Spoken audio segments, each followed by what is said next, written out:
Introducing the Lisle 34720 Injector Seal Installer Kit 8-piece.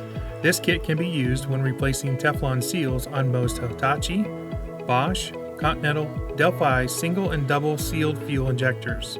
These injectors are found on many Ford, GM, Subaru engines. Includes 5 seal installer cones to reach the seal groove on the injector. A plastic seal pusher is used to press the seal over the cone into the seal groove. 2 resizers are included to compress the seal back to its original diameter to allow the injector to be reinstalled. Select the cone that reaches the closest to the seal groove on the injector.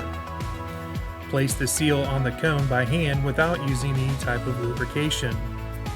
Using the seal pusher, slowly push the seal over the cone into the seal groove. Gently squeeze the seal by hand in several places.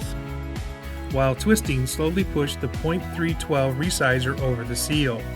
Remove the resizer after about 1 minute. Repeat with the .310 resizer. Install the injector before the seal expands. For Ford injectors with the tapered seal groove, first install the .312 resizer onto the injector with the knurled end towards the seal groove. Then install the seal using the appropriate cone. Pull the resizer over the seal, then press the .310 resizer over the seal. For double sealed injectors, install the seal farthest from the tip first, then install the other seal. The Lisle 34720 Injector Seal Installer Kit 8-piece.